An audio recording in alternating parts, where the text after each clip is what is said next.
Ladies and gentlemen, Raiders Nation, buckle up, because if you thought the silver and black season couldn't get any wilder, well, hold on to your pirate flags. In a move that's got the AFC West buzzing like a hive of angry hornets, the Las Vegas Raiders have parted ways with offensive coordinator Chip Kelly. Yeah, you heard that right. The guy we all pinned our hopes on just 11 games ago is out the door, shown the exit after a soul-crushing 24-10 beatdown by the Cleveland Browns on Sunday night. It's official.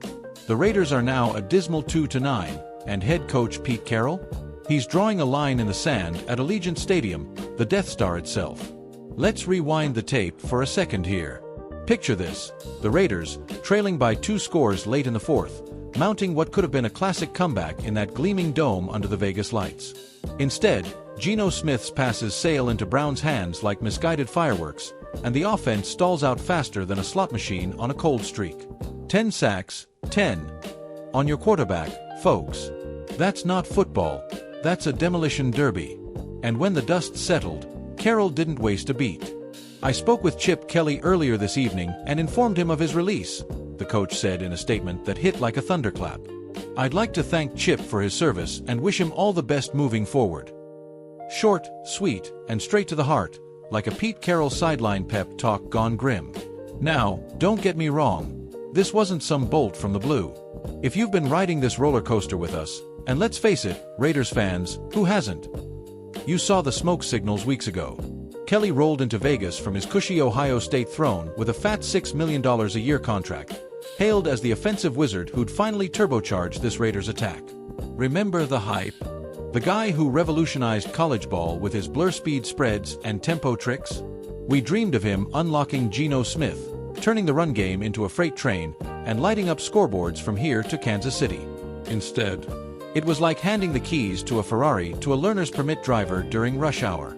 Total wreckage. Break it down with me, because the numbers don't lie, they scream. Under Kelly, the Raiders' offense? Dead last in the league for scoring, limping along at a pathetic 15 points per game. That's not just bad, that's hide the playbook territory. 30th in total yards, 31st in rushing. Folks, we're talking a ground game that couldn't crack a wishbone if you spotted it a hammer. And get this, 4 games this season where they couldn't muster more than 10 points. 4. Against the Chiefs? Zilch in the red zone. The Broncos? A yawn-fest field goal parade. It's the kind of inefficiency that'd make even the ghost of Al Davis, our rebel king, the man who coined commitment to excellence while flipping off the establishment, rise from his silver-lined grave and demand a recount. Speaking of Geno Smith, our gunslinger with the cannon arm and that unbreakable Seattle grit he brought over, man, what a heartbreaking watch. The guy's tied for the NFL lead with 13 picks this year, 13 interceptions, matching his touchdown tosses exactly. That's balance, all right, but the wrong kind. The kind that keeps you up at night, staring at the ceiling fan like it's replaying every overthrow. Sunday against Cleveland? Forget about it. The Browns' D-line danced through our O-line like it was a Black Friday sale at the Forum Shops. 10 sacks, pressure on a season-high 23 dropbacks. Geno was seeing ghosts before the snap. It's on me to execute, Smith said post-game, his voice steady but his eyes telling the real story, that fire we love flickering under frustration. We've got the pieces. We just gotta glue 'em together now. Imagine that, a QB who's thrown for over 3,000 yards despite the chaos, a guy who once led the Seahawks to the mountaintop, now dodging haymakers in the desert. It's poetic, in a tragic Shakespearean way, like a gladiator in the Colosseum, but with turf burns instead of lion bites. Tactically, where do we even start? Kelly's up-tempo scheme was supposed to wear defenses down, right? Spread him out, no huddle him into submission, like he did at Oregon back in the day. But here, it felt forced, frantic, like trying to salsa dance in cleats on ice. The play calling got predictable. Too many quick outs into coverage, not enough bootlegs to buy Geno time, and a run game that averaged under 3 yards a carry because, well, the holes weren't there. Our offensive line, bless their hearts, guys like Colton Miller and Dylan Parham grinding it out, got bulldozed. Compare that to last year under the previous coordinator. We were middle of the pack in efficiency, scraping together 20-plus points more often than not. No. It's a step back to the bad old days, echoing those lean Oakland years when we'd tease with flashes of brilliance from a young Marcus Allen or Ken Stabler's snake-charming scrambles, only to fizzle in the clutch. And let's not forget the bigger picture, Raiders faithful. This is the second mid-season coordinator chop in as many years. Talk about deja vu from the Tuck Rule era or those wild LA days in the 80s, when Al Davis was wheeling and dealing like a mob boss at the negotiating table. Remember Super Bowl 18?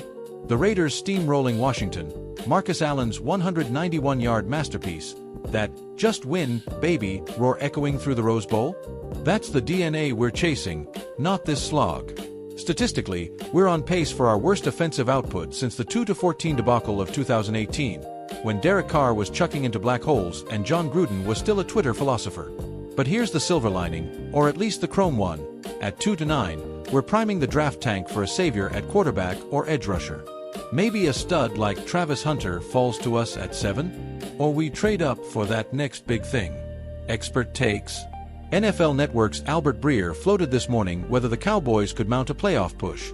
Imagine if we snagged their castoffs in a fire sale. Bucky Brooks from the league office?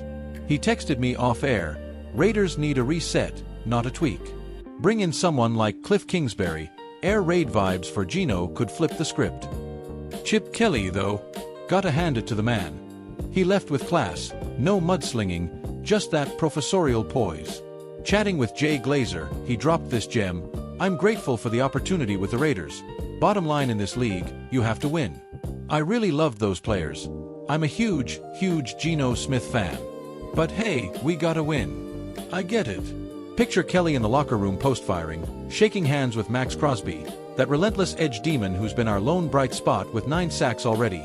Patting Devontae Adams on the back, the all-pro receiver who's caught fire despite the drought. "Chip believed in us," Adams might say in a hypothetical huddle chat, his voice that smooth baritone we hear in those just don't lose teas. Now it's on the next guy to light the fuse. And the fans? Oh, Raiders Nation doesn't mince words. I cornered one silver-bearded legend outside the stadium, call him Big Al after you-know-who, and he growled, "About time. We've been bleeding out here. But mark my words, this fires up the beast. Just like when Woodson shut down Brady in the Tuck game." So, where do we go from this dumpster fire? Playoffs? Slimmer than a supermodel's diet, but stranger things have happened in this division. Ask the Chiefs about their 2023 miracle run. More likely.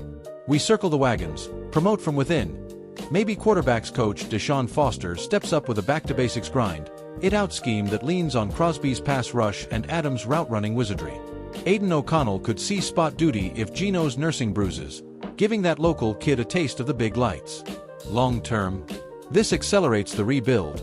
Eyes on 2026 free agency for a true OC maestro. Predictions.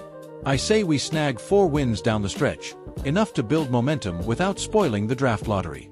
But the real win, proving to the haters, those smug Chiefs fans in their red overalls, that the Raiders' rebellious spirit ain't dead. It's just reloading. Raiders Nation, this one's for you, the most loyal, rowdiest crew in the league, from the black hole to the tailgates on the strip. Dust off those eye patches, crank up some Survivor by Les Claypool, and let's rally. Tune in Thursday for our breakdown of the Broncos clash. Could be the spark we need to crash their party. Will Geno rebound? Can Carroll steady the ship? Hit that subscribe button, drop your hottest takes in the comments, and remember, in Vegas, the house always has an edge, but we're the Raiders. We commit to excellence, baby. Just win. See you on the flip side.